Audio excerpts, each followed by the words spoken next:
लेकिन अब सवाल आता है कि आखिर ये सीरम है क्या जो कि प्रेग्नेंट औरतों से एक्सट्रैक्ट किया जा रहा है। तो यहाँ पर आती है मेरी एक थ्योरी कि ये जो सीरम है ये एग्जैक्टली, लेकिन अब यहाँ पर सबसे बड़ा सवाल आता है कि जितनी भी औरतें हैं जिनको लैब में आर्टिफिशियली इम्प्रेग्नेट किया जा रहा है, तो क्या कल की अवतार जो कि सुमति के पेट में है वो भी आर्टिफिशियली क्रिएट हुआ है, जबकि वो तो विष्णु जी का अवतार होना चाहिए।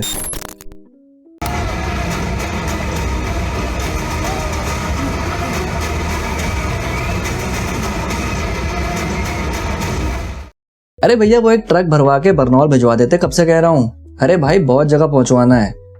हाँ, एक डब्बा कनाडा भी जाएगा, ठीक है। तो कल की 2898 AD की रिलीज अब दूर नहीं, और इंतजार तो तुमसे वैसे भी नहीं हो रहा होगा। खैर इसी इंतजार के बीच में इस फिल्म को लेके कुछ बहुत बड़ी डिटेल्स हमारे सामने आई हैं, और नहीं यहाँ मैं रूमर्स की नहीं बल्कि यहाँ मैं ऑफिशियल डिटेल्स की बात कर रहा हूँ जो कि BBFC की तरफ से आई हैं। अब जैसे अपने इंडिया में है CBFC central board of film certification, वैसे ही BBFC British board of film classification जो कि US में रिलीज होने वाली फिल्म के सेंसरशिप को मॉनिटर करता है। तो अराउंड 4 दिन पहले इनकी रिपोर्ट आई है कल की 2898 AD को लेकर, जिस पर मेरी नजर कल रात में गई। अब BBFC के रिपोर्ट में फिल्म के जो एस्पेक्ट्स होते हैं जैसे कि वायलेंस और लैंग्वेज, इन सब चीजों को लेके रेटिंग दी जाती है, एंड उस रेटिंग के रिस्पेक्ट में फिल्म के किसी न किसी सीन का एक डिस्क्रिप्शन भी होता है। तो उसी तरह से कल की 2898 AD की रिपोर्ट में भी फिल्म के कुछ सीन्स का डिस्क्रिप्शन आया है जो कि फिल्म को लेके कुछ बहुत ही की डिटेल्स को हमारे सामने रिवील करता है, और आज की इस वीडियो में हम इन्हीं डिटेल्स पर बात करेंगे। वीडियो में आगे बढ़ने से पहले बता दूं कि इसमें पोटेंशियल स्पॉयलर्स होंगे फिल्म को लेकर, क्योंकि यहाँ पर मैं ऑफिशियल रिपोर्ट की बात कर रहा हूँ। तो अगर तुम इन पोटेंशियल स्पॉयलर्स से बचना चाहते हो तो इस वीडियो को यहीं पर क्लोज कर दो, और अगर अभी तक आगे बढ़ चुके हो तो स्टे ट्यून्ड।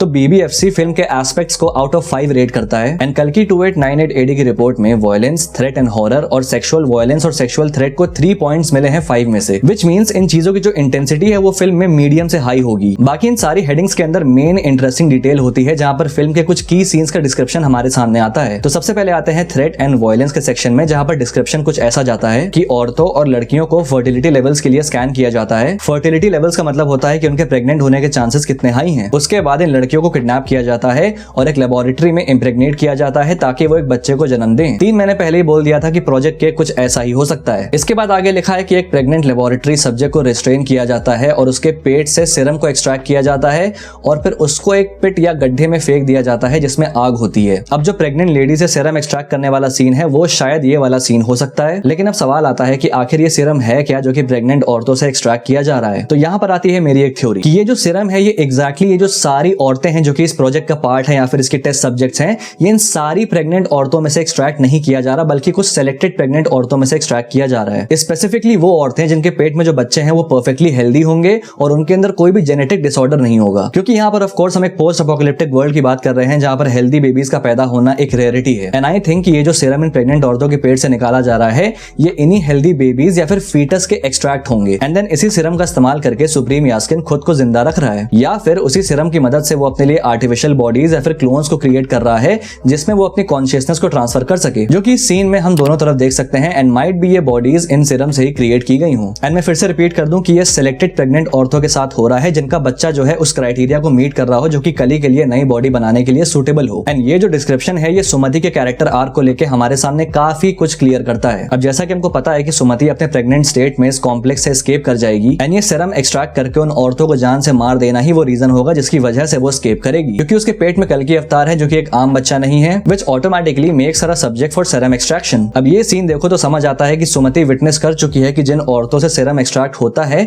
उनके साथ क्या किया जाता है, एंड इसीलिए जब उसके बॉडी से सीरम एक्सट्रैक्ट करने की बारी आएगी तो वो वहां से भाग जाएगी। लेकिन अब यहाँ पर सबसे बड़ा सवाल आता है कि ये जितनी भी औरतें हैं जिनको लैब में आर्टिफिशियली इम्प्रेग्नेट किया जा रहा है, तो क्या कल की अवतार जो कि सुमति के पेट में है वो भी आर्टिफिशियली क्रिएट हुआ है, जबकि वो तो विष्णु जी का अवतार होना चाहिए। वेल यहाँ पर चीजें कुछ ऐसी हो सकती हैं। अब याद करो कि जो डिस्क्रिप्शन बुज्जी देती है सुमति उसमें साफ लिखा है कि ये सब्जेक्ट प्रीवियसली इनफर्टाइल थी, एंड अगर ये इनफर्टाइल थी मतलब कि ये बच्चा नहीं पैदा कर सकती थी तो इसको लैब में ले जाके आर्टिफिशियली इम्प्रेग्नेट भी नहीं किया गया होगा, एंड जो बच्चा इसके पेट में है वो नेचुरली ही पैदा हुआ है, एंड वो बच्चा विष्णु यश का होगा जैसा कि कल के पुराण में लिखा हुआ है। एंड ये जो विष्णु यश का कैरेक्टर है वो हमको इस फिल्म में दिखाया जाएगा, और हो सकता है कि वो दीपिका के साथ कॉम्प्लेक्स में ही रहता हुआ हमें दिखाया जाए जहां पर ये दोनों एक दूसरे से प्यार करते होंगे, एंड सुमति को कॉम्प्लेक्स से भागने में भी वही मदद करेगा, एंड माइट भी इस कोशिश में वो मारा जाए। एंड सुप्रीम यास्किन को भी रियलाइज होगा कि ये बच्चा आम नहीं है एंड इससे जो सिरम आएगा वो उसके लिए वो बॉडी क्रिएट कर सकता है जो कि पावरफुल भी होगी और अमर भी होगी एंड इसीलिए सुमति के ऊपर 1 मिलियन यूनिट्स की बाउंटी है। फिर जो अगला सीन हम रिपोर्ट में पढ़ सकते हैं कि डेड बॉडीज पूरे बैटल फील्ड में फैली हुई हैं, which is of course the Kurukshetra war. फिर एक स्टाइलाइज्ड एनिमेटेड सीक्वेंस है जिसमें कुछ ब्लडी इमेजेस हैं इंक्लूडिंग अ डिसमेंबरमेंट। डिसमेंबरमेंट का मतलब होता है हाथ या पैर का कट जाना, और एक खून से लथपथ बच्चा। अब ये जो खून से लथपथ बच्चा है ये उत्तरा का हो सकता है जब उसके कोख में ब्रह्मास्त्र से अटैक किया होगा, या फिर वो कल्कि अवतार हो सकता है जो कि मोस्ट प्रोबेबली इस फिल्म के एंड में पैदा होगा। फिर एक और डिस्क्रिप्शन आता है कि एक मेल का एक ग्रुप एक औरत के कपड़े फाड़ते हैं